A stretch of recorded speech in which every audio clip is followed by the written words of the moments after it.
I'm Solomon Reynolds. I'm the second year drum major. This is my third year marching, so I'm a junior in college, a music education student. From High Point, my principal instrument is flute. I came in the marching band on piccolo. That's about it. Alright, it's the first day of classes. It took me 2 years to finally get my schedule right, but finally I'm starting classes at 10 o'clock and not 8 o'clock. But yeah, it's the first day. I'm excited to get into some music theory and do work. Why'd you choose North Carolina A&T? Shoot, okay. So, growing up, I lived in High Point, which is about 30 minutes away from Greensboro. I would always go to the GHO. My middle school went, always went to GHO and saw the parade and the game and everything. And you always saw this blue and gold band just coming through the streets. And I was like, that's it right there. And I was like, that's what I'm gonna do. So what's a typical day like for you? Typical day school-wise is kind of relaxed. What I did in high school is took a lot of AP exams, so I got college credit. So I'm like, every semester I'm only taking like 12 credit hours, so I'm able to chill and everything. Well, not chill, but have more downtime. As far as band practice, that's my high alert time. That's my trying to get everything and focus and everything. And it's pretty stressful. I'm not gonna lie. The typical day is pretty stressful, especially when that 4 o'clock, 5 o'clock band practice hits, and I'm trying to make sure everything is what it needs to be. We got Blessings and Devin and Katrina, all in the band, all music majors, got this class together. What made you decide to become a drum major? Okay, so I'm gonna tell a little story. In high school, I came in on flute, and I didn't want to march. I just wanted to play the concert. But he said, if you want to play the concert, you gotta march, because the band program was like 10 people maybe, and that's with drumline and dance. So he was like, if you want to be in a concert, you gotta march. So I was like, all right, I'll march, whatever. I ended up liking it a lot. And then the next year, my band director was like, we need a drum major, we need a leader. And you show leadership skills. You might not be the best dancer, but you show leadership skills. And I was like, I'll try it. I mean, I'm not gonna promise you anything. I ended up liking that too. And so when I got to college, the same sort of thing happened. Mr. Greg, somebody on staff who rides with the freshman boys bus, he would always tell me, you need to try out. You're gonna be the next leader. Like, you need to go ahead and do it. And I was like, nah, this is collegiate. I can't dance. Like, it's not gonna happen for me. And he was like, try out and see what happens. And I'm here today. I'm at the CAF with James and CJ. First day of classes, Right, that's the president of the Iota Zeta chapter of Kappa Kappa Psi, right there. Insane Zoo House, Eating some fries. Yeah, I know. Coming in as a rookie drum major with 2 veterans, now being a vet with 2 rookies. How is your role as drum major? Sure. So my first year as drum major, I was just trying to soak up information, find out how to do stuff, when to do stuff, what Doc wants, the speakers need to be set up, this music needs to be copied. I was just trying to figure out what to do, because that was my second year in band. So, I was fresh off as a freshman knowing nothing. But now, having that knowledge, I'm trying to give it to them and pass it on and make sure everything runs smoothly. I'm more of like an operator, where I'm assigning tasks and saying this is how this needs to be done and checking up and making sure everything is running smoothly. I'm kind of in a comfortable position now, whereas I know what's supposed to happen. I'm just trying to get it done. How is it with Dr. Ruff being your instructor musically and also your director of band?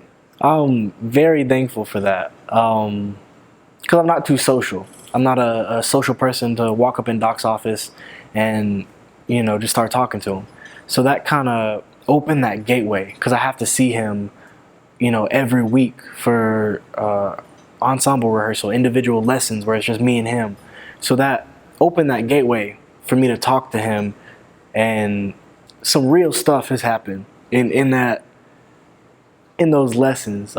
He's been like a father figure and has really done some stuff for me. Financially, he done some stuff for me, let me tell you.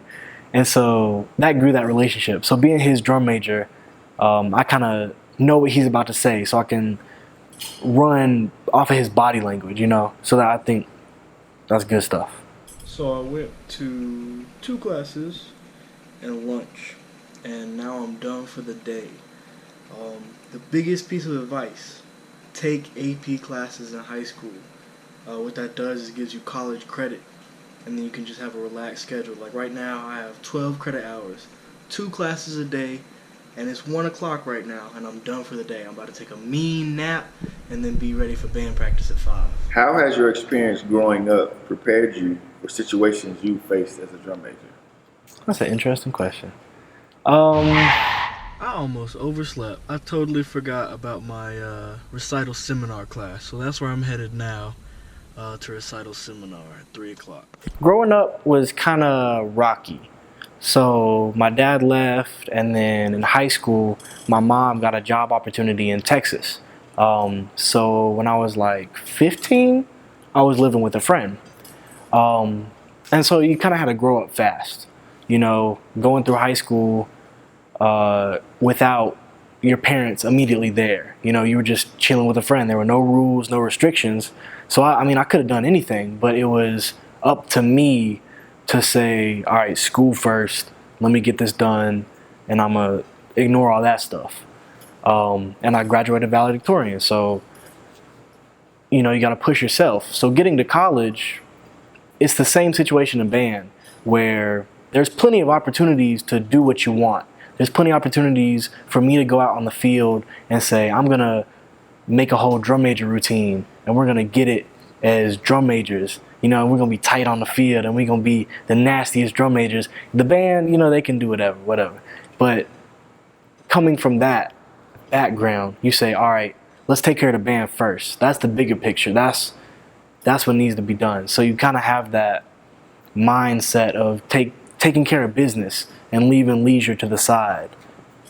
Just got changed, and now it's time to head over to practice. How do you balance school, band, and everything else? Okay, so Doc always says it's school, band, and everything else. For me, it's school, band. Period. Like I said, I'm not a social person. I don't partake in the partying or anything like that. So my main focus, I go to class, I go to band practice, I eat, I go to sleep, and that's my life, and I'm happy with it. That's how I do things.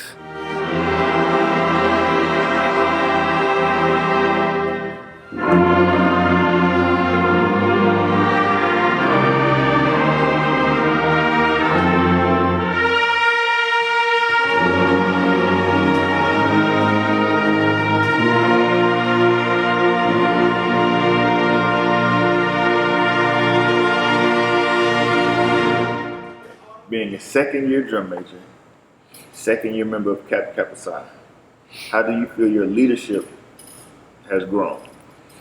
So as a freshman, I was shy and kind of reserved. I was on my stuff, but I wasn't the one to get someone else on their stuff. My first year drum major, first year Kappa Kappa Psi, I was kind of growing into that, all right, you need to step up and be a leader. You need to be vocal. You need to recognize when things are wrong and fix it. But I wasn't there as far as leadership. This second year coming around, it's natural almost, you know. Stepping on the podium feels like home. Stepping on the field, conducting, giving commands, it feels right to me. Yeah, it's just natural. And it's not that it's something that I worked on, or it's something that I consciously tried to better myself in. It's more that the position that I was in demanded me to step up to the plate. What would you like to be your legacy as a member of the Blue and Gold Nation? My legacy. First and foremost, I want to be able to come back and then see some of the things that I implemented. Mostly disciplinary things, mostly how the band looks. So every time the band leaves, what I have them do is flip the stands over and make all the stands the same height. so that the band room looks nice. I just want to come back one day, 10 years later, and the stands all nice.